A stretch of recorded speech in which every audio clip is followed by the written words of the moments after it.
नमस्कार, अनादि टीवी देख रहे हैं आप। मैं हूं आपके साथ गुंजन लोधी। चलिए आपको सीधे लिए चलते हैं उत्तराखंड की राजधानी देहरादून में, जहां पर डॉक्टर नित्यानंद जी के जन्म शताब्दी वर्ष समारोह के उपलक्ष्य में मुख्यमंत्री कार्यक्रम स्थल पर मौजूद हैं, संबोधित कर रहे हैं। सुनिए क्या कुछ प्रेम कहा। बड़ाकुटी जी भाई साहब ने कुछ बहुत सारे विषय रखे, लेकिन मुझे लगता है कम समय होने के कारण से उन्होंने गागर में सागर भरने का काम किया और सभी वक्ताओं ने बहुत विस्तार से बताया कि 1975 में उनको आंशिक पक्षघात से ग्रस्त होने के बाद भी उन्होंने पहाड़ों में रहकर सेवा कार्य को निरंतर जारी रखा। आज राष्ट्रीय स्तर पर जिस वैज्ञानिक दृष्टि से आपदा जोखिम न्यूनीकरण की बात हो रही है, डॉक्टर नित्यानंद जी उसे उन्होंने बहुत पहले ही दशकों पहले समझ लिया था। 1991 में उत्तरकाशी हो, 99 में चमोली में आए विनाशकारी भूकंप के साथ साथ 2013 की केदार घाटी की भयंकर आपदा, इसने पूरे हिमालय क्षेत्र को झकझोर दिया। और इस वर्ष तो हम सभी ने देखा कि 5 अगस्त 2025 धराली से शुरू होकर आपदा पूरे राज्य के अंदर कोई स्थान ऐसा नहीं था।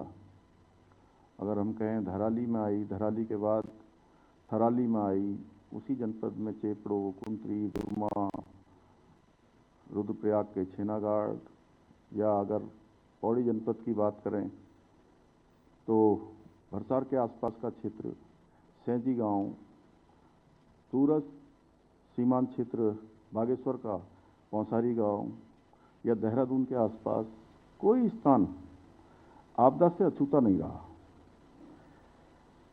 उस समय जब पूरे क्षेत्र में आपदा आई थी, उस समय भी उन्होंने बिना किसी विलंब के साथ स्वयंसेवकों के साथ मिलकर राहत एवं पुनर्कार्यों का जो मॉडल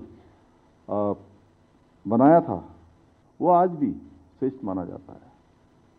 इस समय भी अनेक स्वयंसेवकों ने इसमें भी बहुत सक्रियता से काम किया और तब भी राहत एवं पुनर्वास के कार्यों में बहुत सक्रिय रूप से उस समय उन्होंने भूमिका निभाई थी। बल्कि मनेरी गांव को, आज भी मनेरी गांव हम सबके लिए एक आदर्श केंद्र है। वहाँ 400 से अधिक भूकंप रोधी मकानों के निर्माण का कार्य भी किया।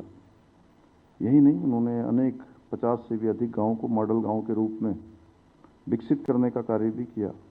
उत्तरांचल देवदी आपदा पीड़ित सहायता समिति का गठन करके उन्होंने सेवा को एक संस्थागत रूप दिया, जो अनवरत रूप से चल रहा है, जो आज भी देश भर में आपदाओं के समय मानवताओं की सेवाओं का अप्रितम उदाहरण प्रस्तुत कर रहा है।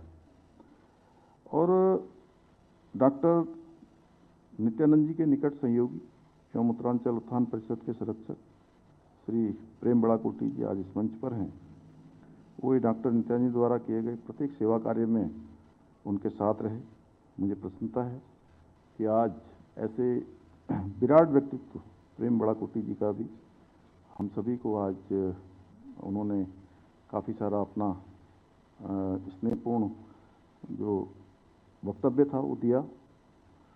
भाइयों बहनों, डॉक्टर नित्यानंद जी के भूगोल और हिमालय पर शोध और अध्ययन को अंतर्राष्ट्रीय मंचों पर भी स्वीकार्यता मिली। उनकी पुस्तकें और शोध पत्र हिमालय को समझने के लिए ग्रंथों के समान हैं।